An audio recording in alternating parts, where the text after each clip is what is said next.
Tips with Tony. Tips with Tony. All about nutrition from your favorite dietitian. Everything you need to digest in your mind. Tips with Tony. Tips with Tony. Making you healthier one bite at a time. With Tony. Woo. Hello and welcome to the Tips with Tony podcast. I'm Tony Marinucci, your registered dietitian, helping you get healthy one bite at a time. About a week ago, I was interviewed on the Vive Nutrition podcast by my good friend Andres, who, if you follow me on Instagram, you see we tag each other all the time. He's someone who puts out really, really awesome, incredible content. It was such a good episode, I couldn't not share it with you guys. So here's the replay we go over like a ton of different myths and all these things that you need to know going into 2020, but in general, just like basic nutrition stuff to know. On the podcast, you'll also hear Coach Tony Castillo, who is also on the Tips with Tony podcast, also somebody I tag all the time. You probably heard me talk about him, all about he has like a hashtag hydrate or dihydrate. He's pretty awesome. And then at the very end, our good friend Desi, who's also a registered dietitian, pops up. Sorry to spoil the surprise, but he comes on there, and it was just really, really awesome. So you have 4 registered dietitians who are really passionate about what they do, who truly believe that there is no such thing as a one-size-fits-all approach, and being able to kind of share our different perspectives and expertise about a number of different topics. So without further ado, here is the episode from Vive Nutrition Radio. Also, fun fact, this podcast is also available in Spanish. So if you or someone you know speaks Spanish, I strongly encourage you to start listening to Andres' podcast more frequently, or give him a follow on social media. I will put the link of all the people that make an appearance in this episode in the show notes, so you can follow all of us and get some really, really great inspiration, motivation, information daily. All right, guys, I'll catch you on the other side. Enjoy. What is going on, guys? Welcome to another episode. This is probably the first one recorded on 2020 Vive Nutrition Radio. This is a very impromptu episode, and I have the pleasure and the privilege to have 2 of my great friends and colleagues on the podcast, Tony Marinucci and Antonio Castillo. What's going on, guys? Happy New Year. What's going on with you two? Happy New Year. Woo! Happy New Year! Excited to be here. Yeah, you guys doesn't get confusing with 2 Tonys. Our voices sound similar, so don't worry. Tony with a Y, Tony with a Y, and Tony with an I. So we're just gonna. But you guys know who Antonio is. He's been on the podcast before, so I'm sure his voice and enthusiasm and energy sound familiar. And Tony has been. Oh, have you been on my podcast before? The round table. The round table. Now we need to bring you on, on a solo episode to. I would love that. Stories. But why don't you? I guess because everybody knows about Antonio, so they know your background. But I guess we can definitely talk about you, Tony, because you have some big things coming up this year, and I know you're doing a TED Talk. And is it less than a month? My heart just pounded actually. Just jump into the screen. It's a month from it's on February 13th. So we're recording this a little bit before that in January. Awesome. Are you excited? I am. I actually, today the first half I think is pretty solid. I still have to finish the second half, which is crazy. I haven't even finished the whole talk yet, but I'm trying not to force it too. So yeah, just let it roll and let it flow, right? Yeah. That's exciting. And what have you been up to, Antonio?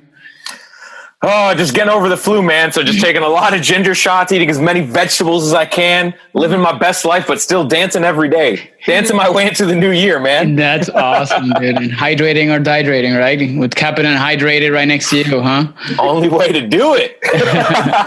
That's awesome. Well, I brought you guys in today as an impromptu episode because I figured that for people listening in as they start in the new year, I call January National Motivation Month because it's when everybody is excited about a clean slate and starting something new. And of course, it would be kind of cool to talk about what not to do, some of the biggest lessons that we learned in 2019. And I figured the best way to talk about this was breaking down nutrition myths that actually came from, these are not new. I feel like they keep kind of rolling into a new year over and over, but then it keeps piling up with new ones. So we can maybe like dissect down some like the craziest ones, some of like the not so crazy ones, and then maybe like discuss whether or not like they're a myth and what's like the reality and in your opinions as you deal with obviously your own clients, and you're obviously teaching and coaching a lot of people on a daily basis. Perhaps we can kind of dive not too in depth into each one of these, because I want to make sure I go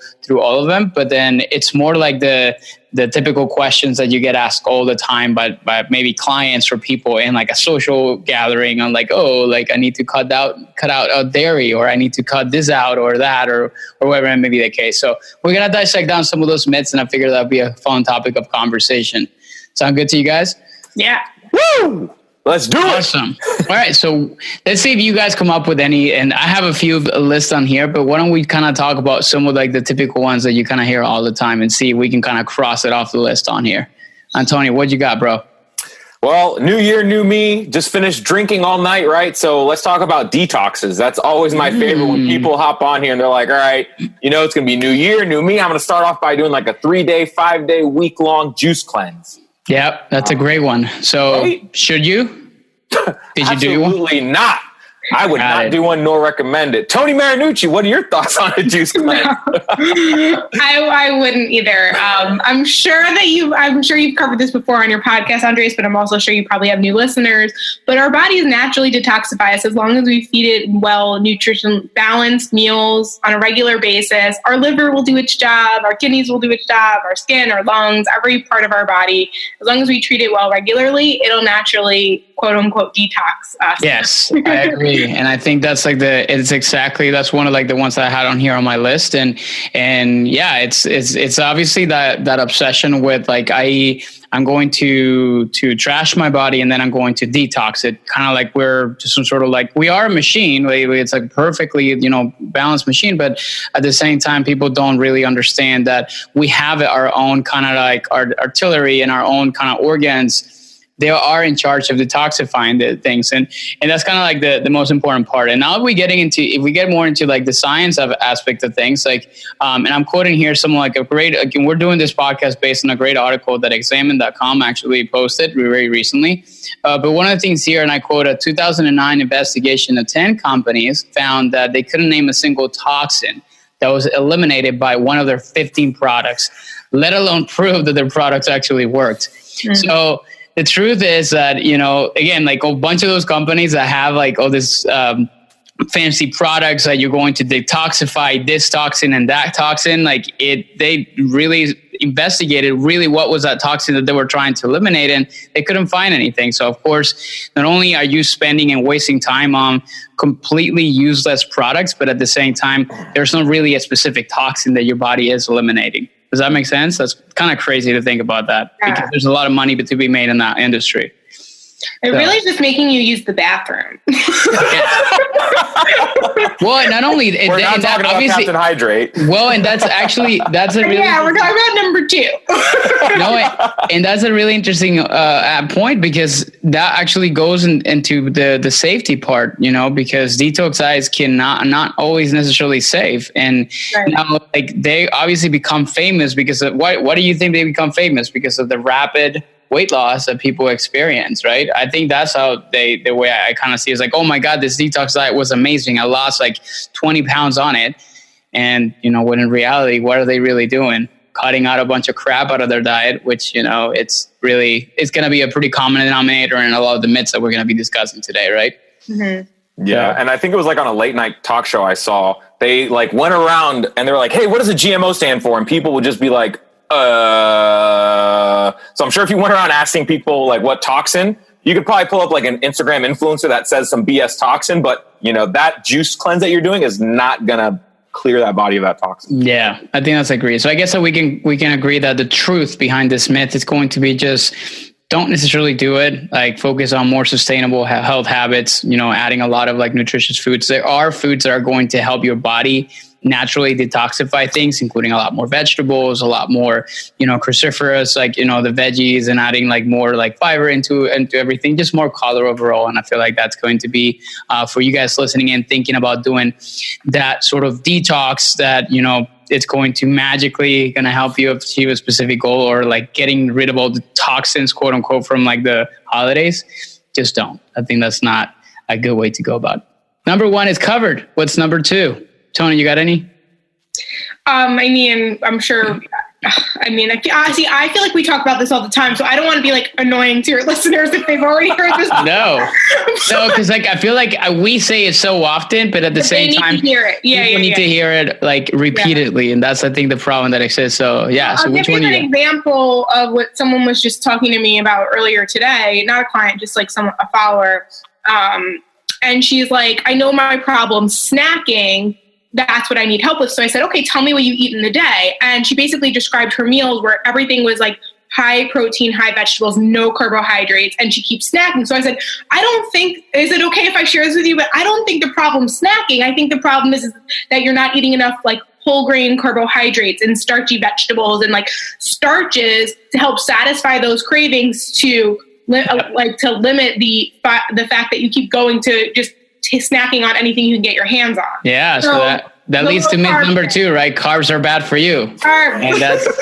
And that is a good one. So carbs they're being placed a huge X on it, specifically like, people on the keto world. And obviously, did you guys know that actually what is keto was one of the most searched key phrases in Google, like period, like not even like just in nutrition. It was in like all Google, like the top most searched like things in 2020 and 2019 was what is keto. So of course with that, there's going to be a lot of fear that comes with carbs. Now, what is the truth? Antonio, what do you think? Are carbs inherently bad for you?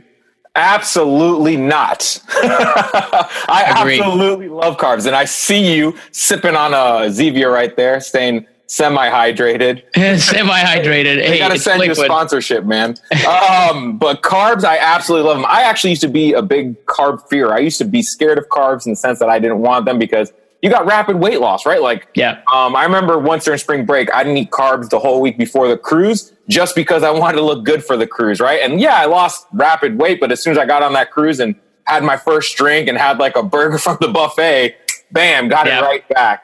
So it's not true weight loss, and that's what I don't like about it. And also, carbs fuel us through our workouts. All 3 of us are active individuals, and we all eat carbs. And I can 100% say carbs are not bad for you. If anything, they give you fuel to work throughout the day and be our best selves, not only for our clients, but also make our clients be the best they can be for their families, their loved ones, and themselves. Right. Yeah. I agree. And I think a lot of times like the fear that comes out of carbs obviously comes from like the the chronic, conditions and diabetics. And there's some truth into some things as far as like, carbohydrates, but I believe it all comes down to moderation and understanding what's like the right amounts. And in fact, like there's this thing called like the carbohydrate insulin model of obesity, which, basically the theory behind it is like, because you eat carbs, there's more insulin spikes, and because there's more insulin spikes, there's just more, it can conduct obviously chronic conditions that are related to elevated blood sugar levels, which in reality that has not been well supported by evidence, again, according to some of the research that is pulled here from examine.com. So really it's something that is not well supported, usually is what the keto or like the low carb fanatics usually kind of cling on to prove their points. There is some validity to some of the things that are explained, but I feel like it all comes down to moderation and understanding how carbohydrates are going to be part of a bigger picture, and how, if you're eating way too much carbs, you're a very inactive person, maybe that's something that is not going to help you. But if you're a very active person and you need those carbohydrates for fueling purposes, of course, that's going to be conducive to good things. That's the kind of way I look at it. And I feel like people are just so afraid and fear, like they just feel carbohydrates that are automatically going to turn into fat cells, which is not true. Mm-hmm. There's a lot that goes into it. Anything that you wanted to share, Tony, on that end? Yeah, just that it's more so, I think there are some people that might be eating too many carbs. And so now we identify that is an area where they need to cut back. But for whatever reason, when someone hears something they need to cut back or something super good for them, it's like cut back, they hear cut out. And when they hear something's good for you, and they think like, oh, I have to have hundreds of it. I have to have multiple, like so much of it. And it's like, I didn't say cut out, I said cut back. And I said like slowly add in, not like that's all you don't need. twist my words. So I think that most people might be eating the wrong types of carbohydrates, maybe more refined like sugars, and they're eating them and drinking, they're maybe not even eating them. They're probably drinking them through like soda or juices or ways, fancy like coffee beverages and whatever and stuff like that. Or like snacks, because they're not having things like a sweet potato or oatmeal, or quinoa with their meals. And so now they're having like cookies and candy. And we know that that isn't inherently bad, but it's the amount that they're eating in absence of what they're not getting enough of. Yeah, I think it's the truth. Like it's overindulging on the wrong type of carbohydrates, in too large quantities. Not even saying like eating a cookie is not necessarily bad for you, but then even 10 cookies and not consuming any kind of fiber in the day, which, right. For people listening in, like, fiber is a type of carbohydrate, and you need to, like, it's not all carbs are created equal, and people need to understand that difference that exists between them. So no, carbohydrates are not bad for you. The truth is you can have them. You can still achieve results in them. And it all also comes down to looking at the bigger picture. Are you obviously creating a calorie deficit if, for example, weight loss or fat loss is your goal in this process? And I feel like that's kind of like a way to people need to start to look at it. That was a really good point. If I could just add quickly, because fiber is really important. And when you eliminate carbohydrates, you eliminate the amount of fiber that you're able to take in. And then if you're in a caloric deficit, you're going to be hungry all the time. And it's going to be staying in that caloric deficit really challenging. But if you can stay in that caloric deficit longer to a point where you actually see results, but also feeling satisfied, like that's what's going to help you stay in it. Yeah. Otherwise, that's why people can't stick to low carb or no carb, because it's like they're hungry all the time, or they're just like, it's not, we know that it's not sustainable social wise and all that stuff, but like on a physical level, like they're going to be hungry and tired. Yeah, I agree. So I think it all comes down to how you're choosing those things, and right. Specifically carbs, and what is like the right balance that needs to exist between all that. So right. That's the second one. Yeah, that's a typical one that we get all the time. All right, I guess it's my turn now. Yeah. So let's see. Come on, let's do something here, all right? Stop living off our coattails. Well, this is going to be one that is going to gather a lot of different myths into one, which is red meat is bad for you. Yeah, so that's a typical one. So you guys seen I'm sure you all seen the documentary The Game Changers on Netflix. I did a podcast very recently about it. So, but obviously we can kind of go on many tangents on this, but what are your thoughts on red meat being bad for you?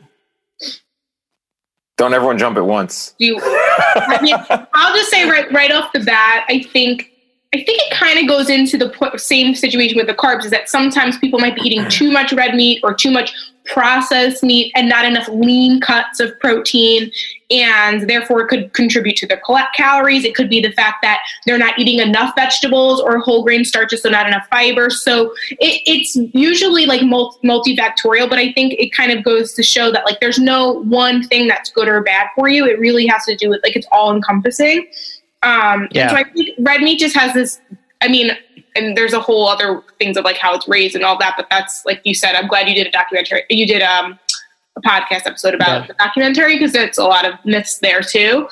But from a nutrition level, sometimes it tends to be higher in fat, but then if you get a lean cut, it's actually a great piece of protein, because there's great sources of iron, vitamin B12, and ones that are more absorbed than something like chicken that has like this, like everyone loves chicken, which is great. I love chicken too.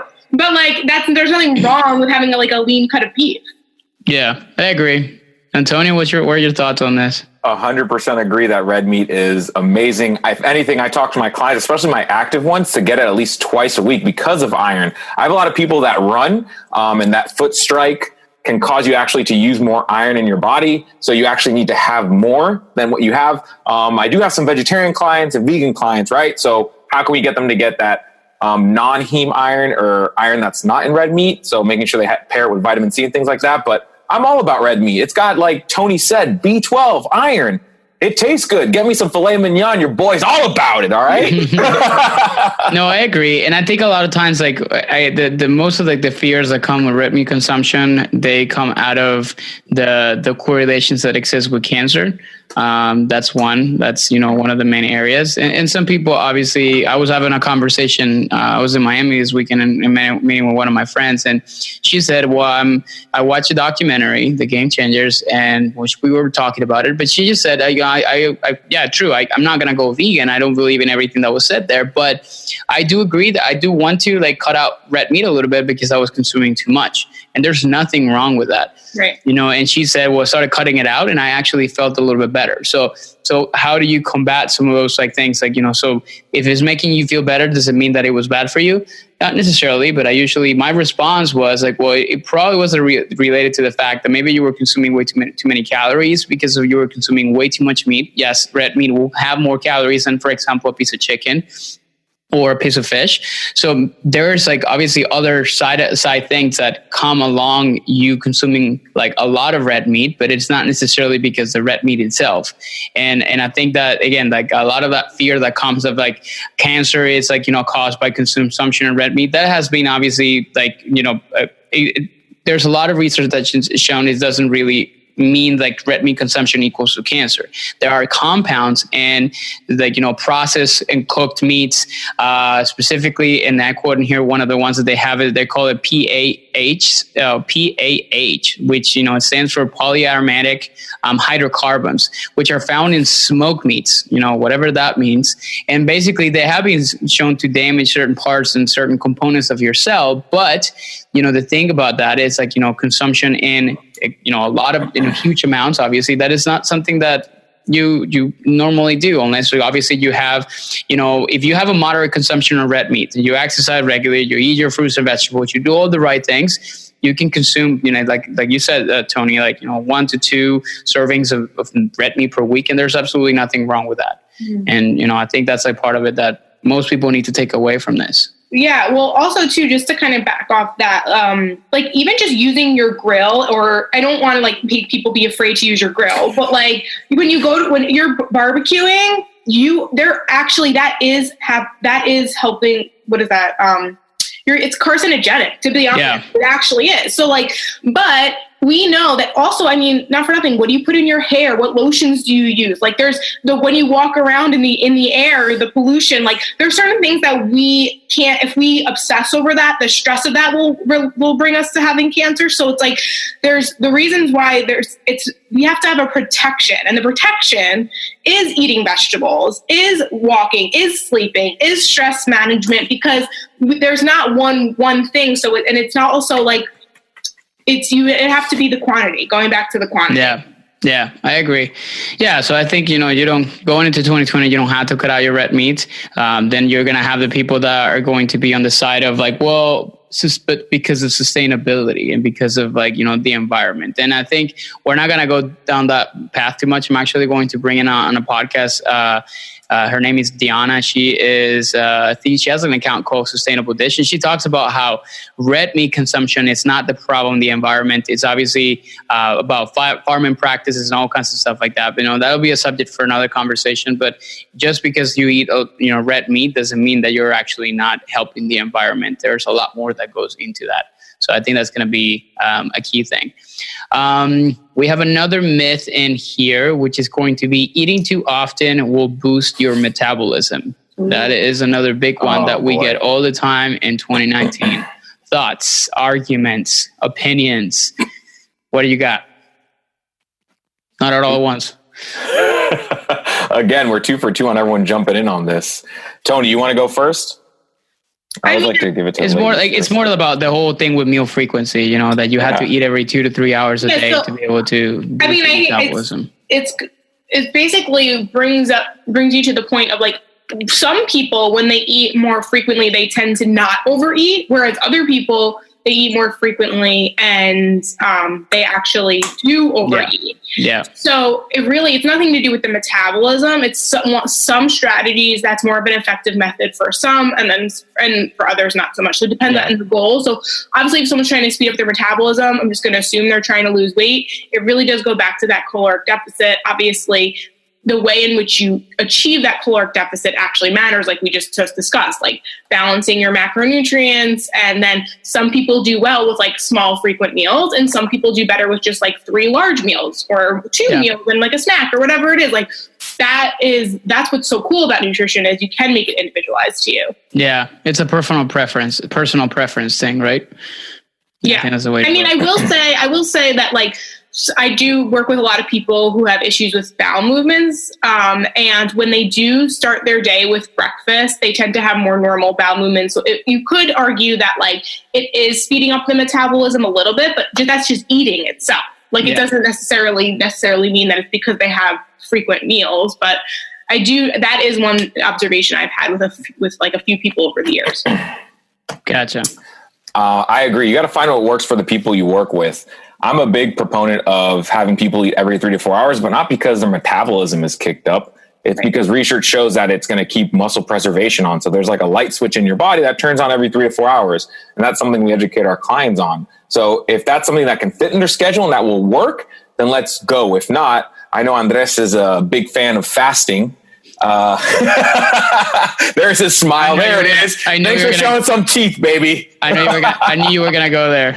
I'll give my thoughts. You know I was gonna come in, right? Anyways. Well, I mean, I'm sure that's a myth on there that like intermittent fasting is like the only way or something like that. Yeah, maybe we can pair this up, because usually they kind of go hand in hand. No, but I do agree with both of you guys, and I think there's obviously some truth and validity into all this. It all comes down to obviously what's a personal preference and what works best for somebody. So in my opinion, and from, what I have seen in a lot of my clients and from the research, you're right. Like, what Antonio says about, protein timing more so than meal timing for me is most important, because I feel like, what research shows is correct. If you have like controlled feedings throughout the day of a specific amount of protein, you're able to maintain, preserve, and even build more muscle mass as a result, which is ideal, specifically for people that are active and that are, doing resistance training, all these different things. And with increasing protein feedings, you also control more your hunger levels, which is great.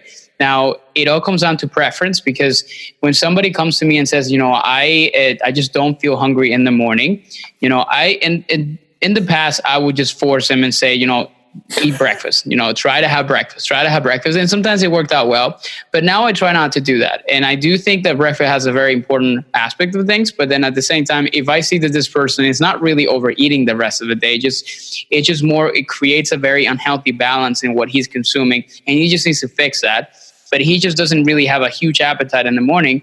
I don't usually make him or her do that. I just simply say, how can we organize your nutrition on a daily basis, just to make sure that you have proper timing to feed your needs on a daily basis. So I think it's a matter of personal preference, but I think we all agree on this conversation that it doesn't really, quote unquote, boost your metabolism. It doesn't make you burn more fat daily. I think the reason why that argument comes around is because when you consume a meal, you're increasing what we call the thermic effect of food. It's like that calories that are burned through like the digestive and food. And what's been shown over and over, it doesn't really account for a significant change to say you're going to lose more weight because you're burning more calories of eating more often. It doesn't really work that way. So that's, I think, the best way to explain it.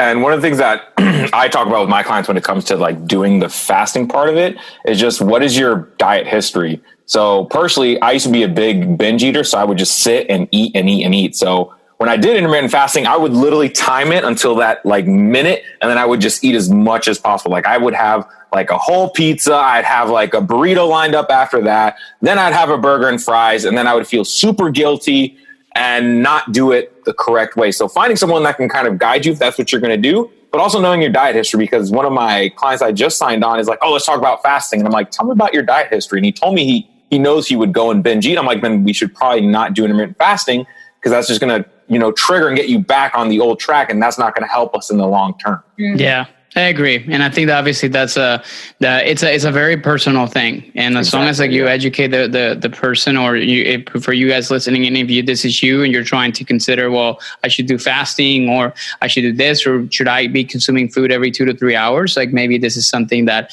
work well for you. So another example here, I literally had a client last night, and I told her she eats every 2 to 3 hours and very small snacks, but she struggles at nighttime because she just feels that like she still needs to be continue to eat. So she eats sometimes like 6 to 8 times a day. So I said, you know what, let's just try this thing of maybe you pairing some of those snacks with your main meals and see how you feel. Maybe your satiety is different. Maybe something is different. So let's just try that out and see how it works. So she's trying out this week and see how, maybe how things are going to change. But it all comes down to, again, personal preference. So that's a good one. I do have one here that is great, and because I hear it all the time. I'm sure you guys have in the past. In fact, we did, Antonio and I, we did a video on this in the Jessica series. But this one is to lose fat, don't eat before you go to bed. And the way we kind of did this, the way we did this when we did this Jessica video was, Jessica just basically said, and for those of you guys listening in that you have no idea what we're talking about, Jessica is a series of videos that we did.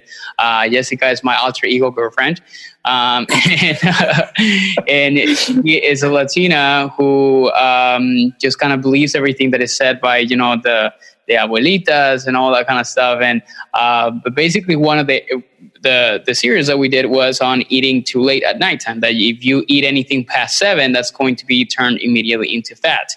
The premise behind that is because, and it makes sense, when you look at it that way, because you're not very active when you go to bed. So what you consume, quote unquote, gets turned into fat. Now, that's a myth that we hear all the time. Thoughts? So excess calories is what usually turns to fat, number one. Mm-hmm. So the timing of meals doesn't really matter. That's what I always tell people, is that's not true. However, it could be that at that time where you should just be going to sleep, where you tend to like raid the cabinets or like eat a little bit extra, and that's where the excess calories might be coming from. So you might benefit by not eating late at night just to help you stay in that caloric deficit if you're trying to achieve weight loss, or even maintenance if you don't want to be in excess. Yeah, I agree. Antonio? 100% agree. But here's something that happens too, right? Like what happens if you have someone that works out at night, right? Mm-hmm. There's someone because I've worked with people that do midnight shifts. So they work from 7 p.m. till 7 a.m. So what do you tell them to eat if they heard someone say it can't eat after 7? It's like, what? You're not eating? Like, and these people are police officers. So imagine you have someone not eating from 7 p.m. to 7 a.m. and they get attacked by someone, like they're not going to be in their best state. Number one. Number two, so knowing what their physical activity is, and then what are you going to eat? I actually have some people that I ask them to eat before bed, because the next day I know they have a heavy workout and they may not want to eat before workout. So having some extra calories for that next day to make sure they're their best really does help them. Yeah. So I love to eat before bed, especially if it's a cookie with milk. Sometimes that's what I have my clients do, or like a milkshake. And I know that sounds crazy, but hey, sometimes you got to find what works for the people you work with. And if you tell them to stay away from it, they'll probably do it more. Yeah, what I tend to see often is, and the way I explain it to many people as well, is like nighttime is a moment where like your body's kind of sending you the receipt of all the how active you were in the day, and there's we live in the US, and we're in a go type of mode all the time, specifically those people that live in bigger cities and things like that, and they just don't prioritize fueling or getting enough food throughout the day, or high quality good food. So obviously at nighttime is your body goes into that mode and says to you like, hey, listen, you haven't really given me enough food. You're having pretty darn active today. So how about we crank up your hunger levels and let's just obviously go to town. So this is a time where, people usually like their emotions get, they take over, and then that emotional response with that physiological need paired up together, they just leads to overeating and binging and eating too much of many different things. This is what happens, honestly, with the breakfast skippers that don't know how to control their food intake throughout the day. Like nighttime becomes a time where they sit down, watch TV, be inactive, and eat. So it's not the fact that, and obviously when you see like you're gaining too much weight and all that stuff, you attribute it to the fact that you're eating too much before bedtime. It's not just that. It's just because you're eating way too many calories. You're creating a surplus late at night. And then with that, you're obviously gaining weight. That's obviously the part of the process, but it's just not because of the timing. It's just because that's most of the time that usually you experience that kind of stuff. It goes back to, like earlier, I was saying how that person thought that the problem was her snacks, but really the problem was not eating enough carbs with her meals. A lot of people think nighttime snacking is the problem, but really it's because you're not eating enough during the day. Yeah. Yeah, I think I agree. So I think it just all depends on the situation for many people. But and I think I agree with you, Antonio. Like what you mentioned about like having people fuel themselves like late at night, like when they're having early workouts. I say carb up, and that's a good time. And so people are like, "What? You're telling me to eat a lot of carbohydrates at nighttime?"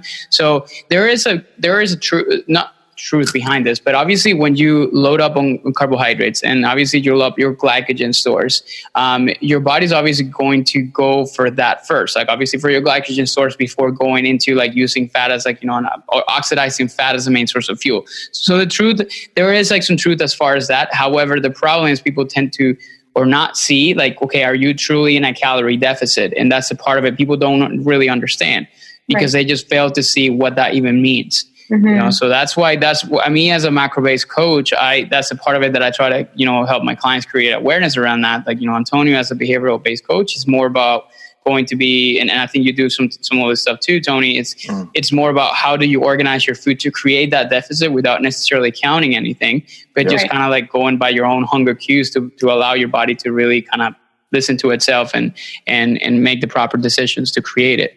Mm-hmm. So those are going to be important ones. Hello, I'm interrupting this podcast with a special offer for you. So excited because there is a new platform out there for you, for anybody that is looking to lose weight and wants to work out but doesn't know what workouts to follow. Maybe you're afraid of going to the gym, you have a little gym intimidation, you don't know what to do with the weight racks, and you don't know what to do with the equipment. Well, don't worry, I have a solution for you. I have partnered up with WLWorkouts.com. So you go to WLWorkouts.com, discount code TONY10 to get 10% off a 4-week or 12-week workout plan.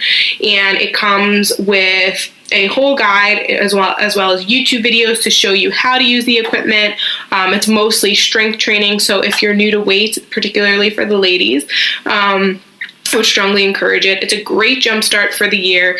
Pretty positive they're on sale now for about $20 or less for the 4-week, and the 12-week, I believe, is like $24. I know that that's not the usual price, but there's a special for January. So I will just say that the special, it does expire. This using the discount code. This is only a promo for January. So I just pulled up the site right now, actually. I should have probably did that before. So usually the price of the 4-week or 12-week workout plan is around $65, but it's a special right now for the month of January. It's only $19.61, so it's about $20 in US, and you get 10% off when you use discount code TONY10. So it's definitely worth it especially if you're new to working out, but even if you're not, I totally am going to take this to the gym with me to supplement the other workouts that I do. But if you want, obviously, you're going to get the most out of it by following it from the beginning till the end, and also obviously making sure you're paying attention to your nutrition. So if you need help with that, let me know. All right, guys. Now back to your regularly scheduled program. Also, if you don't eat anything after 7 and you decide to get freaky that night, you're going to be depleted on your fuel stores. You're not going to be your best self for your partner. Yeah. That's a very carb up. It's all about that. It's all about the bigger picture. That's what you need to take away from all this. And stay hydrated. Yeah, that's a big one. We have another myth in here, which is actually, I'm just going to read it directly from here. It says fresh is more nutritious. And it just kind of talks more about fresh produce versus frozen versus canned products. A lot of times people, they obviously think fresh is better. They kind of stay away from the canned, and then they say frozen is not as good. So what are you guys' thought between the differences that exist between all those three?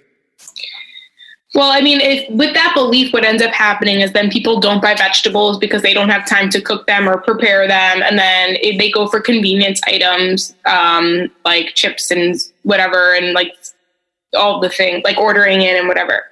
But if they would stock up on like frozen veggies in their freezer and canned vegetables with just no salt added or something like that, like they would be fine. Because actually the nutrition content is higher in frozen foods and even in canned foods because they're usually picked and frozen or picked in cans to preserve that freshness. But that also doesn't mean that fresh isn't nutritious as well. It's just you're actually probably going to have more of a higher nutrition content in frozen or canned vegetables only because of the fact that, like, say, for example, I wanted your oranges, Florida oranges, which are amazing. And I actually used to have my grandparents used to live in Florida and they used to ship them to us and I loved them. But by the time they actually get picked from the tree, shipped over, and then say they went to the grocery store and then I had to buy them and then bring them home, like that is over time, they're losing the amount of vitamin C that I'm going to need. Not to say it's still not going to be a great source of vitamin C. It's not going to be so super good for me. But if it was, say, picked, peeled, frozen, and then I bought it that way, it's actually going to have a higher vitamin C content because it was preserved. Yeah. So I guess it depends on the situation too. And yeah, I agree. We love frozen vegetables here because, and it's what happens. People don't buy them because they goes bad. They don't have time to prep it. And they're just like, I'm not going to waste all my money buying fresh vegetables when I just don't have time to take them. But then I'm not going to buy frozen or canned because they're not good for me. So what does that leave you to? Like no consumption of vegetables. So yeah, you got to pick the better option. What are your thoughts, Antonio? I hate when I go to the grocery store and I buy spring mix, and then after like 3 days, I have to throw it away because it looks nasty. Yeah. So I'm all about frozen, right? Time, it takes 5 minutes. I throw it in the microwave, heat it up, got my veggies ready to go. I do love fresh, and I was at a point when I was one of those people before I studied nutrition. I was a clean eater, so I would only eat vegetables that were fresh. And it took so much of my time, and I'd always focus on that as opposed to I'm getting veggies in, right? So as long as it's not canned, like Tony said, with a lot of salt, or if it's a fruit that's canned with a lot of sugar, or sometimes even the frozen fruit, they load it up with syrup. So always making sure that you're choosing the fruit that's just frozen. Yeah. And they have more nutrients. So those are the things that I love. So I love fresh, but I also love frozen and canned. It's all about what is more important to you, what are your priorities, and how you can make it work within your schedule. Yeah. I agree. Yeah. And here's some, sorry to interrupt, Tony. I wanted to just kind of share some of the science. We're like virtual. Jeez, thanks for interrupting, Andres. She's about to drop it. No, I'm just gonna read out some science part of frozen products and canned produce, like specifically vegetables, and the main difference that exists, and they mention in here that frozen produce is generally vine ripened before undergoing minimal processing prior to freezing. So most vegetables and some fruits undergo blanching in hot water for a few minutes prior to freezing in order to inactivate enzymes that may cause unfavorable changes in color, flavor, smell, and nutritional value. So those are like the main differences. Now with canned, there is a little bit more processing that goes into it because they tend to undergo some forms of they're adding some things like nitrates in some cases just to that may break down some of the essential nutrients. However, and this is literally what they quote in here. They say cooking is just another form of processing, and different ways of cooking always going to affect the nutrients, like the content and the bioavailability of some of those nutrients. So by those standards, by that argument, we should just be eating things like straight out of the tree and straight raw. So it's not realistic, of course. So here's all to say that you can eat your vegetables however you want them, as long as you eat them at the right time. Now, if you're a person that you don't have the time to cook fresh vegetables, you don't have that availability, then buy frozen or buy canned, because you're still going to get nutrition from it. Maybe not the 100% nutrients of it, regardless of the type, but then you're still going to get them. And I think that's important, better than getting none at all. It's better than not eating them. And I'll say what I do is I usually, because like what Tony said, I'll buy lettuce and it'll go bad in a couple days and I'll be really annoyed and I wasted my $3 on a bag of lettuce. And why?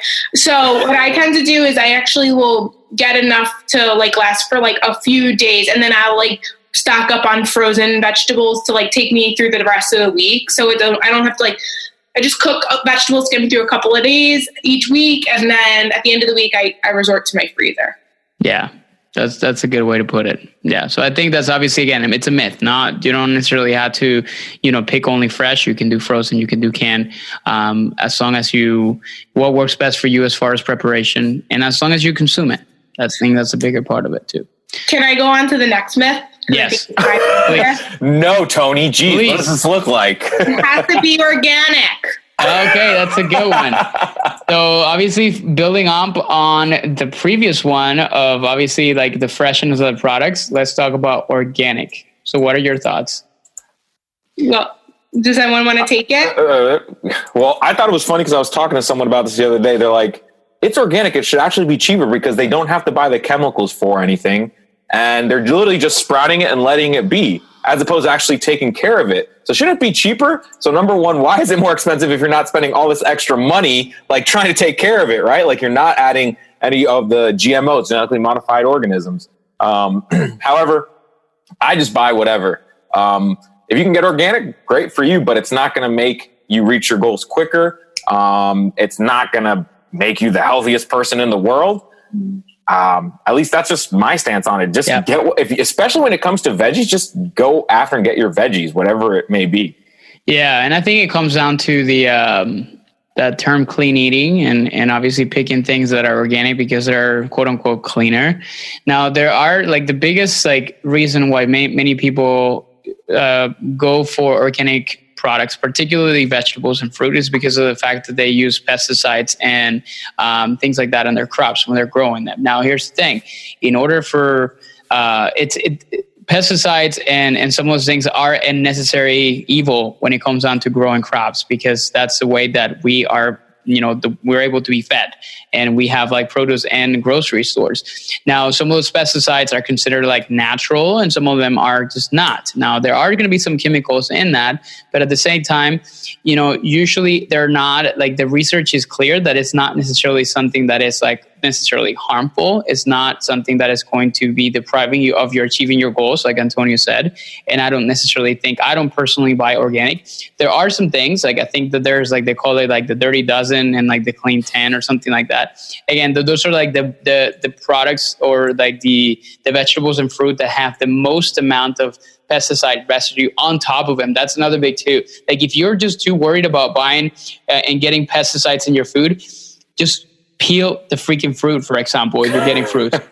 Seriously, that's where like the pesticide residues are going to be, not inside. So maybe that's another way that you don't have to necessarily buy organic, but then you can still get the organic benefits, so even if you wash them, it'll take some of that residue off. And and yes, going on to that, like the skin usually what has it, but also the skin also has fiber. So I always tell people it's a personal preference. Like I think we have 3 registered dietitians on here who eat conventional fruits and vegetables. I think that says a lot. Not that you want to like, and we're alive. Obviously, we're alive. We're really healthy. We stay up to date on the research. Like, we realized like I'd rather put my money into like taking fitness classes. Like I just like don't need that extra. Like we could literally your grocery bill could be double if you choose to do everything organic. It just tends to be like $1 more for everything. But so don't waste your money. If you are going to buy organic, don't waste your money on things that have a peel that you're not eating the peel. So like organic bananas, organic oranges, like you're peeling them. So it's not going to be on the inside. So that's number one. And number two, if you just wash it really well, that's totally fine. Because we do want to actually eat the skin. So if you are going to buy, say like organic apples, that would be good if you don't trust the skin of a conventional one, because of the sense that like we do want the fiber. Yeah. So I think it also comes out to like doing like just eating less processed. It's funny when I see people like, well, I bought some organic Pop-Tarts. Or oh yeah. No, I was at a party. I bought some organic like Cheetos. I don't even know, but well, no, this is a really good example. Like I'll never forget this. I think I had like just became a dietitian, and it was like, innocently, I was at a family barbecue, and like a cousin had come over to me, and they're like, I hadn't seen in a while. She's like, you're gonna be so excited. We're making margaritas, and I'm putting it with organic lemonade. And I was like, Hey, there you go. Backtrack. Let's backtrack. It was organic sugar, organic lemons. So it was Tony's. Yeah. Partying it up. Organic margaritas all around. That's going to make it way healthier. So, but here's like, that's like, if you want a lesson about organic, like that, like, and how organic doesn't necessarily mean good for you. It's like, okay, lemonade obviously has lots of sugar, whether it's organic sugar or regular sugar, it still has sugar, which is not great in excess. If you're going to have any fruit organic, the lemons have that peel, like I was saying. So like, that's like the last type of vegetable or fruit that you eat. That you don't even eat it, like you squeeze it. So so that was just like an example that like I'll use that example all the time. Yeah, there's so many food products that have like the organic stamp, which by the way, it's something that companies need to pay money for. And once you have it, like you can increase like your retail value of it, so you can sell it for more expensive because people want the organic stamp on it. You can get organic Pop-Tarts, organic cereal. Does that even make sense? It's most like the ingredients that they were sourced with supposedly, have the organic seal stamp of approval. Yeah. But it doesn't really, it kind of defeats the purpose. Like the main goal in all this is just going to be to just stick to the basics and favor whole foods. And that's going to be the main goal and out of all this. Yeah. We do have a very late comer into the podcast that we are just recording now.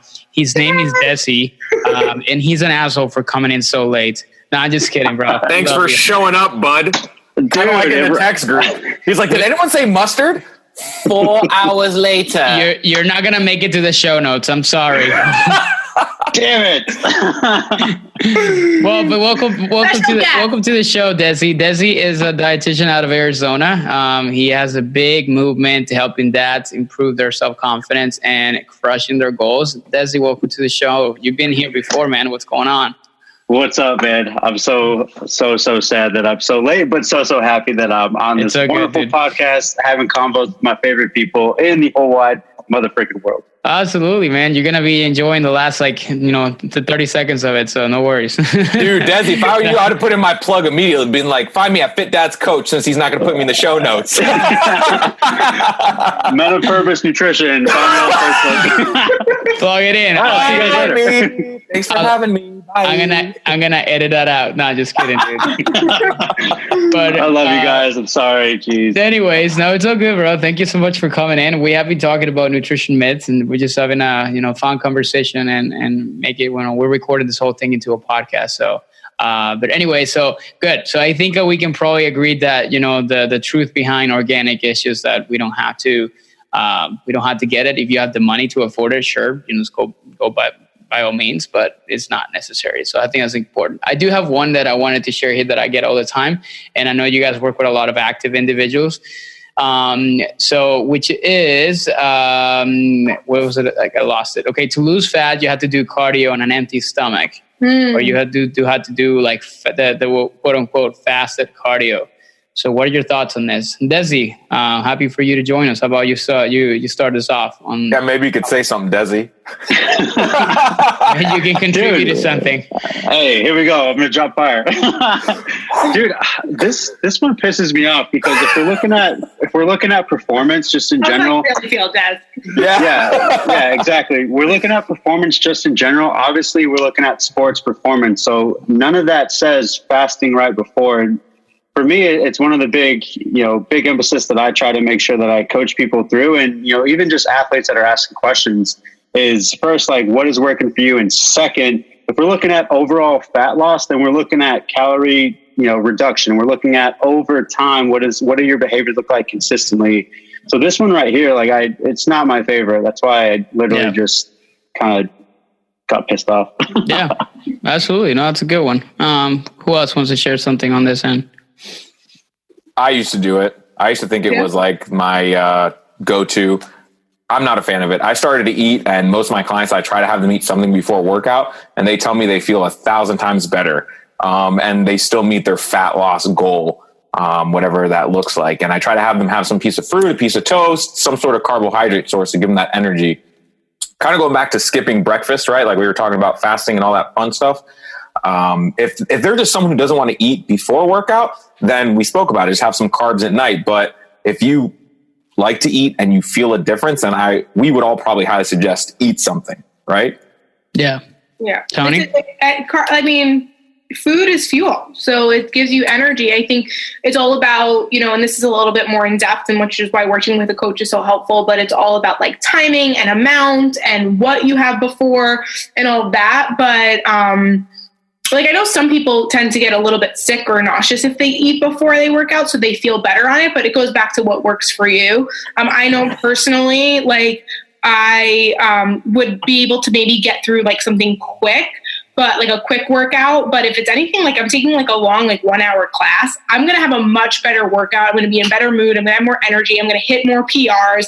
It's going to increase my confidence. I'm going to have a much better day in general if I feel like I had a really great workout rather than like being like dreading the whole thing. Like we don't just exercise just to lose weight. And if you do, please change your views on that, because it's like supposed to do so many other things, and you can't enjoy it if you're feeling tired and hungry while you're working out.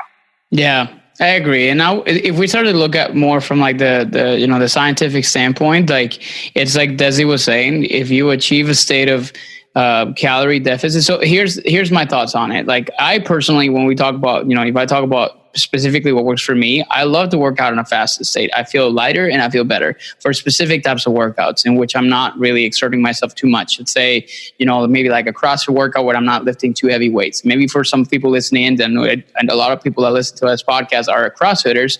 So maybe for something like a WOD, like doing, a quick type of workouts, it may actually feel a little bit better for you. I do have a lot of clients that work out at 6 a.m. and they, like you, Tony, said, like it's, they feel like too heavy on their stomach and may not be wanting to do it that way. So it all comes down to looking at the bigger picture in your day to day. So is it more effective to do like a fasted cardio versus non? It all depends on if you're creating a calorie deficit, there is some studies that show there's a slight deficit, but not many people have that level of control. If you're a person that has a huge amount of knowledge in nutrition, know how to track macronutrients the proper way, you know exactly how much you're consuming on a daily basis, and you incorporate that as part of like your routines to be able to achieve a specific goal, sure, like you can actually help. But for most people, specifically listening to this podcast and for most audiences, it's not going to be more effective than not doing it. You're still going to be able to accomplish your results, but you have to take care of the same things regardless whether you do it or not. I think those are the big goals. But just because you do it on an empty stomach, I think people are just thinking like, oh, like I am burning fat because there's just no food in my stomach. It doesn't work that way, buddy. It doesn't work that way. And then kind of like how we were saying earlier, like sometimes people who don't eat breakfast tend to then overeat at night. Sometimes like you might do fasted cardio, fasted workout, and then you eat extra as a result because you didn't eat enough during the day. Like sometimes it's all goes back to habit and behavior and like cause and effect. Yeah, I agree. So there you have it. That's a good one. I do have one here about supplements. So dietary supplements are necessary. What are your thoughts on this? Antonio, you talk about supplements often, so. Yeah, they're not necessary at all. If anything, you need to make sure your food intake is right. You can't out supplement a bad diet, right? You can't, right? Oh, thank you, Desi. Appreciate the bomb. And it's funny because Andres, you were just like, hey, Tony, what are your thoughts on it? And Desi was like, wait, Tony just spoke. So as you know, there's two Tonys, right? Because he looked at you like, dang, dude, Tony just spoke. You got to be rude to him. Antonio. Antonio. Yeah. So when it comes to supplements, there's a time and a place, but you got to get your diet in check first. Like if you're reaching for a supplement, it's not going to help you long term. It's funny because I just did like a live with a mental performance coach a couple months ago. And then I just saw he's going to start working with an MLM. And I'm like, seriously, dude, like, you know, it's not going to work. I get it. You're trying to hustle. You're trying to make money. Good for you. But the more you keep pushing supplements, the more you're actually pushing people away to something that they actually need, which is getting their diet in check. So supplements are not necessary. Anybody else? I mean, I think they're necessary if you have a legitimate deficiency. I mean, and then you could argue most people aren't eating well, but it doesn't. It's not like it's not like a cover up for like you not eating well. Like it's not the same. Like you can't take a supplement and be like, oh, this is like me, eating my fruits and vegetables. Like, no, you still have to eat your fruits and vegetables. And so you, instead of wasting your money on supplements, you should put it into the grocery store. Yeah. Yeah, kind of just to piggyback on what you all were saying right there. Castillo, I love what you had said where like, people who are pushing supplements, you're actually pushing people away. We're learning a great deal of marketing and the things that we're doing now. I think that primarily when someone is pushing supplements, they already know that the market is going to favor towards them. And as professionals, we know like, okay, well, it should be foods first type of thing. So we already know that that person is not as credible because it should be foods first. But kind of piggybacking on what you guys are saying, it's always foods. And there are some deficiencies, Tony, kind of like what you had said earlier about like if they do have legitimate deficiencies, then they might need it. But I love, Castillo, what you said. I say it all the time. You can't out supplement a really imbalanced diet. Yeah. And for me, it goes back to like, okay, well, let's look at behaviorally what is going on and why you need these supplements and what you are actually searching for. More often than not, they're just searching for, more guidance and more confidence in what they're doing, which from a marketing perspective, supplements have sent that message. And I think also, the way I see it is they're not necessarily, but they can help fill important gaps. And we live in the 21st century where, technology allows us to get, and I'll talk about, the difference between like whole foods for like, specific nutrients versus synthetic things. And I'll explain a couple of things that I read today that I thought was really interesting. But I do think we live in a population in which sometimes as jobs as practitioners in nutrition is to make sure that we correct a lot of issues, as soon as possible that may actually cause some, health issues. Like, for example, like I supplement all my clients mostly when I know the levels with vitamin D. I know Antonio is like deficient. I'm deficient. It's like, a typical thing. So vitamin D is something that you don't get much from food sources. And some people even get a lot of sun exposure, which is the natural source of it. And so they struggle with deficiencies. Like omega-3s is something many people get access to as much fish as they should. And they have a diet that is mostly predominant in omega-6s. So again, there's so many different things in which supplementation can help fill important gaps. So I wouldn't necessarily say that their supplements are necessary, but supplements can be a really important addition to a whole foods diet. And I think that's the important part. But what I wanted to share too is like, because like there's a claim that says obviously natural whole foods are always going to be better than synthetic supplements. And that's hands down the most important thing. But what I was actually seeing here is like there are some compounds that are more effective in a supplemental form. And one of them, for example, that I read here this morning was curcumin and turmeric. Because on its own, when you actually grab like turmeric and you get it from like, let's say the shaker, whatever, like the spice, your body doesn't really absorb it well unless again you take it with maybe some black pepper or something like this. But then when you take it in what's called as a liposomal form or supplementing with black pepper extract, your body can absorb it a lot more radically better. So in this, for the sakes of this argument, this specific supplement is going to be better than the one that's coming directly from food sources or whole food sources. So in some cases, that is going to be something that a lot of people don't know, but they may benefit from now. Is curcumin or turmeric an essential nutrient that you need to have on a daily basis? Not necessarily, but it can benefit you tremendously. But it's just something to think about when it comes down to supplementation and that people really need to know and be aware about. It's not necessarily that they're bad. It's just in some cases, it could be really helpful to include them on top of a whole foods approach. Yeah, on top of a whole foods approach, and just to go back to what I was saying earlier, just because that's great, you still want to read what the recommended dose is. So don't double up on something because you hear that it's good. And I'm just only saying that because I actually take a curcumin supplement for like anti-inflammatory stuff.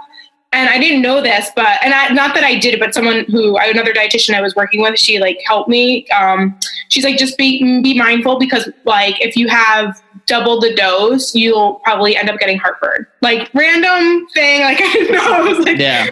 Oh, well, maybe. Yeah, there's so many details. There's so much stuff that we don't know. So just be mindful when it comes to supplements, like always read the labels and make sure that it has that NSF stamp or it's been tested in a facility where we know that actually what's inside of it actually says what's in it, because supplements are not regulated by the FDA. Yeah. So that's the key things for all of us to remember. Mm-hmm. Cool. So I think we cover a good amount of them. I wanted to finish this off with talking a little bit more about like misinformation and mainstream media. And, because this is usually how a lot of these myths are generated. So I guess like, for you guys as, dietitians and practitioners, what are some of like the recommendations for people that run into nutritional myths as they start the new year, because they're going to, and a lot of times there's not going to be an Antonio or a Tony or a Desi or a me that is going to be there in the forefront, telling them like, hey, listen, this is not, you need to take a step back. So what would be something or maybe some strategies that you can maybe tell people listening to this podcast as far as like interpreting or when they're reading some of that information in mainstream media, like social media, like, Facebook, Instagram, TikTok, all those different things, what would you tell them? Like, what are some of the things that people would need to know beforehand? I mean, I'll kick this one off. I think overall the power of connection and networking is huge. I mean, I was actually talking to Castillo about this a couple months back, and I was like, man, I don't have time to read all of these studies. Like, there's no way. Like, I get overwhelmed with trying to consume that type of content. And I loved it because he had said, well, why not connect the people with the experts in that field? Why not do lives with the experts in that particular field? And so, and it's something that I've been doing, which is connecting them to people where it's like, this person is an expert in this area, even on social media, like, here is their account. And the other thing too, we've talked about this a couple of times, just throwing them like Healthline, like these Healthline articles. I mean, they do a substantial amount of citing what they're talking about. And then just, from there, asking for some guidance from a coach like ourselves or another professional in the field that can help with their individual needs, because the education is out there. It's the application that people need some guidance with. I agree 100%. Anybody else wanted to share anything on this? Well, I mean, I think that hopefully everyone who's listened got some stuff taken away from here. Like, we're not going to do like crazy detoxes. We're not going to just buy supplements and think that's the answer. We're not going to get rid of, restrict carbohydrates, all those things. So now if you're following someone on social media that's telling you to do these things, I think that's a clear sign that that's not somebody that you want to take advice from. I think that I always, and kind of also saying what Desi, what you were saying was like connecting to other professionals.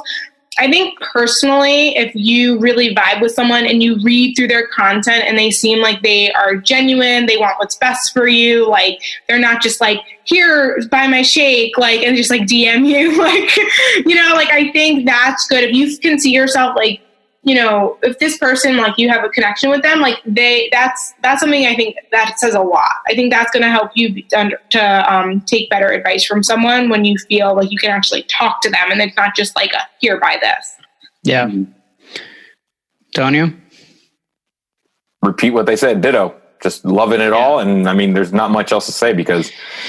Yeah, and I think, just to kind of wrap this up on this note, and I feel as you start this new year, there's, and I posted about this the other day, is, the definition of insanity is wanting to do the same thing over and over again and expect different results. And, every time that you read any of these headlines or read any of this myths, you need to cut that out or do this or that. It's more of the same thing that you're doing every single year. And again, expecting a different result. So before you jump on the gun on anything that you read, whether it's social media, influencers, whatever may be the case, even non-influencers, even some professionals that sometimes may put out information that are just more slightly biased. I always take the stand of neutrality. I always take the stand of being neutral in any kind of position, not necessarily favoring vegan, but also not necessarily going against it, not necessarily favoring keto, but not necessarily going against it. There's always what's going to work best for you. And you need to obviously take the stance of, protecting what's better for you. And at the same time, getting information from reputable sources. And, that's probably going to lead to the question, well, what are reputable sources? Yeah, that's a good question, because a lot of times it's really difficult to find them. Yeah. So, well, you have 4 of us in here that, we would consider ourselves reputable resources. So plug in there, Antonio Castillo, plug in there, Desi Abeta, plug in there, Tony Marinucci. I thought Desi wasn't going to be in the show notes, so just us 3, hey, right? Dude, I made it, all right? I provided 2 things on him. Yeah, he provided a couple things. So yeah, he got this ticket into the show notes, so we're good. You're definitely going to look you up to your stuff, man. So appreciate that you coming in. But yeah, man. So I think those are they're going to be the main things. We all want to look better, to feel better. That's that's one of the most biggest desires of us as human beings, and we're going to do anything in our power to be able to make that happen. But if there's anything that I learned, in my 5-6 years as a dietitian, is the fact that nothing is going to breed success more than consistency and sustainability. And it's not something sexy. It's not something as cool and exciting as doing a detox or a 30-day program. But at the end of the day, that is what it's going to give you the results that you want, and I think all of you 3 also agree with this. And, any of those myths and crazy things that sometimes I have even fell prey to it. I'm not going to lie. There's going to be times that I change my views as a dietitian, to do certain things because I read them somewhere, even from quote unquote reputable sources. And I'm like, well, maybe I have been, doing things wrong all this time, so those are things that, for people listening to this, you had to be wary of where are you getting your information from, and making sure that you take a step back every time you are, inclined to do something, just jump in the gun trying to achieve a specific result because of that. So 100%, dude. Yeah. Well, guys, it's been a pleasure to have you here. Thank you so much for your time in this impromptu episode. Desi, thank you so much for your 30 seconds on. It was a pleasure. It was a pleasure. I love you. I'm sorry. But yeah, so hopefully you guys enjoyed this episode. Of course, if you can, or maybe you guys can just talk briefly how can people find you? How can people reach out to you? And if you are got something big going on right now, like Tony, book, TED Talk, all these different things. Of course, make sure you. He has a TED Talk too. Yeah, I know. We've already talked about it. Yeah. Whoa, big time, big time, guys. So why don't we just kind of go around the room and then just maybe tell everybody what you got going on and where can people find you? Tony, ladies first. Okay, so you can find me at tips_with_Tony. That's Tony with an I on Instagram or Facebook. If you want to learn more about obviously how to break up with diets and just commit to healthier living, but if you want to hear about the TED Talk, you will be able to watch it live. I just found out. It's on February 13th. Yeah, you're going to be able to watch it live. And also, I'm in the middle of writing a book, and the book and the TED Talk are all about the correlations between dieting, dating, and relationships. So it's a really interesting spin on how we treat them both the same.